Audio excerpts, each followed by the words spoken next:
Bahujan Samaj party के कार्यकर्ता भाइयों, माताओं और बहनों, गायकगण, साथी, श्रोता बंधुओं, मंच में विराजमान बहुजन समाज पार्टी के सभी पदाधिकारीगण, आज के इस कार्यक्रम के चीफ गेस्ट मेरे समवर्ती साथी भाई लल्लू प्रसाद निषाद जी, जो बराबर लगातार संगठन में काम कर रहे हैं।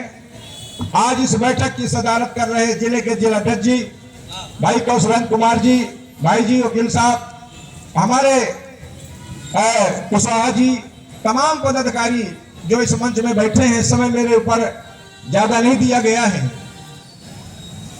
और मैं चाहता भी हूं कि समय ज्यादा हो गया है। मेरे भाइयों, बहन कुमारी मायावती जी 70 साल की होने जा रही, एक साल कम है, इस साल एक साल कम है, अगले साल 70 साल की बहना मायावती जी हो जाएंगी। ऐसी स्थिति में उनके साथ अच्छे तरीके से काम करने के लिए हमें आगे आना चाहिए था। बहन कुमारी मायावती जी उत्तर प्रदेश के बुलंदशहर के रोपड़ गांव के रहने वाली, बादलपुर गांव की रहने वाली एक गरीब परिवार में, जिनके पिता एक डाक बाबू थे। इनके पिता का नाम प्रभु दयाल था और माता का नाम रामरती था। ये 3 बहनें और 6 भाई थे। अशोक कुमार, राजकुमार, सिद्धार्थ कुमार, आनंद कुमार, नरेश कुमार, तमाम 6 भाई उनके बहन मायावती जी के थे। बहन जी 1975 में बीएड की परीक्षा करने के बाद अध्यापक बन गई। 1976 में मानवर कांशीराम साहब के साथ DS4 में काम किया और 1977 में वो अध्यापक बनी। दिल्ली में अध्यापक रही, मास्टर रही और 1984 में मानवर कांशीराम साहब के साथ पूर्ण रूप से आ जाने के कारण 84 में अध्यापक मास्टर पद से इस्तीफा दे दिया। और तब से बहन कुमारी मायावती जी लगातार उत्तर प्रदेश के कोनों में गरीबों के घर जा जा करके सूखी रोटी खाई, सूखा भोजन खाया, कथनी रजाई ओढ़ी और उनके घर में रात विश्राम किया और देखा कि मजलूमों की दशा क्या है, गरीबों की दशा इस देश के अंदर क्या है। बहन कुमारी मायावती जी को उत्तर प्रदेश के अंदर 4 बार सांसद बनने का मौका मिला। 1 बार राज्यसभा सांसद बनी और 7 बार विधायक बनी। कई बार बहन मायावती जी 2-2 जगह से चुनाव लड़ जाती थी और दोनों चुनाव जीत जाती थी। इस तरह से बहन मायावती जी 7 बार विधायक बनी, 4 बार सांसद बनी, बहुजन समाज पार्टी की राष्ट्रीय महासचिव रही, राष्ट्रीय उपाध्यक्ष रही, आज वो राष्ट्रीय अध्यक्ष हैं। इसलिए मैं कहना चाहता हूं, मेरे बहुजन समाज के लोगों, आज हमारी बहन का ये जन्मदिन है। एक तरफ जन्मदिन हम लोग मना रहे हैं, एक तरफ ठंडक है। जिनके अंदर बहुजन समाज पार्टी का जज्बा जाग जाता है, उसे न तो ठंडी लगती है न तो उसे गर्मी लगती है। मेरे भाइयों, अभी तक बहुत सारे लोग इधर बैठे थे। कांशीराम साहब कहा करते थे, ये जो बहुजन समाज पार्टी का मूवमेंट है ये तपा हुआ है। जब तपता है तो कुछ लोग चटकते हैं, कुछ लोग टूटते हैं और कुछ लोग फूटते हैं। छोटी सी ठंडी में कुछ लोग चटक गए, खाली करके चले गए। ऐसे लोग बहुजन समाज के लिए ठीक नहीं है।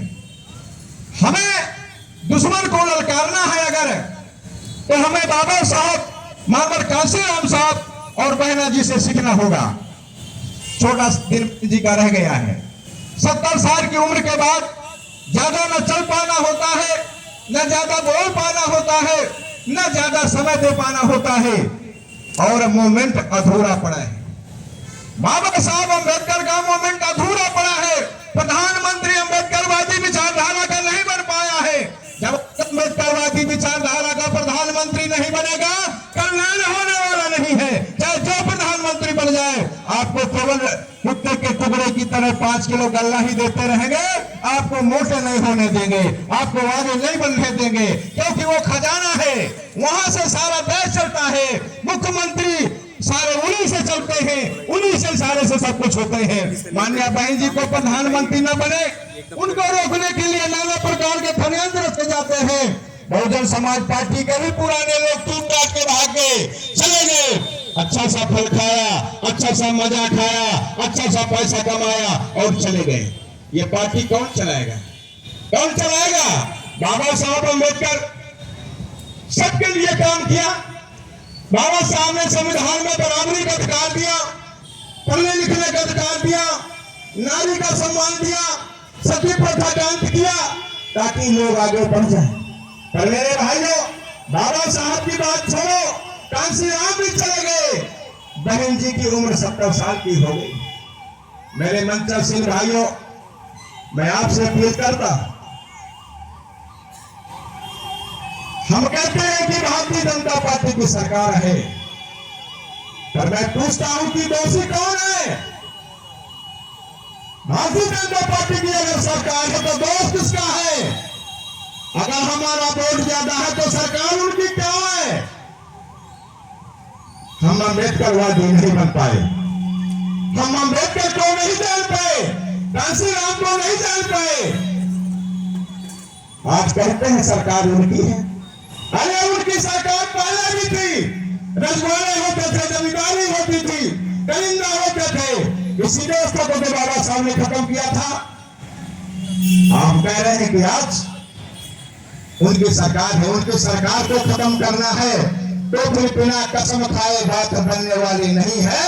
और कसम भी ऐसी खानी चाहिए हमको कि जिससे हमारी बात बन जाए। भीम की राह पर चल पड़े हो अगर, हम अपना निभाने का वादा करो, कान वादा दिया है तुम्हें भीम ने, उसको आगे बढ़ाने का वादा करो, ये कसम है। मेरे भाइयों, विद्वानों ने कहा गरीबी कैसे खत्म होगी, न्याय कैसे मिलेगा, ज्ञान कैसे मिलेगा? ज्ञान अगर सरस्वती से मिलता होता, यहां पढ़े लिखे लोग बैठे हैं, अगर ज्ञान सरस्वती से मिलता होता, ओ भाई क्या हो गया, लाइट चली गई। अगर ज्ञान सरस्वती से मिलता होता तो स्कूलों की जरूरत न होती। आ रही आवाज?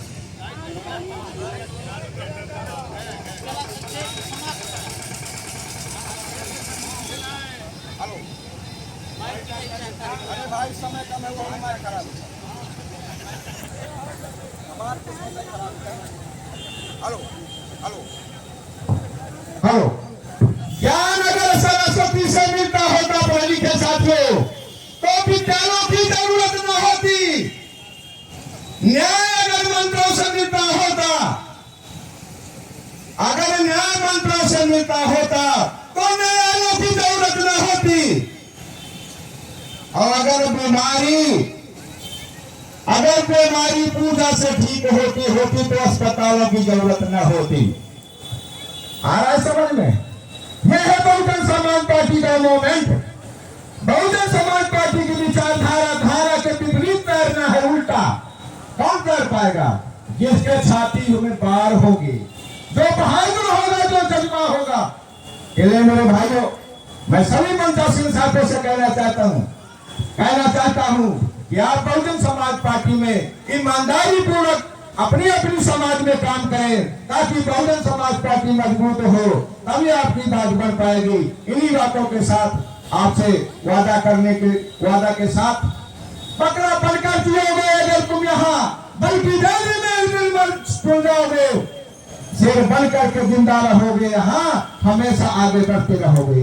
इसी गुप्त के साथ आप सबको धन्यवाद। समय नहीं है, चीफ मिनिस्टर साहब को, रंजू भाई को बोलना है, इसलिए मुझे बार बार संकेत किया जा रहा है। मैं ज्यादा नहीं बोल रहा हूँ, मैं अनुशासन में हूँ, अनुशासन पे रहूंगा। जय भीम, जय बुद्ध, जय भारत, जय बहुजन समाज। बैल मारो तो किसी भाई को काम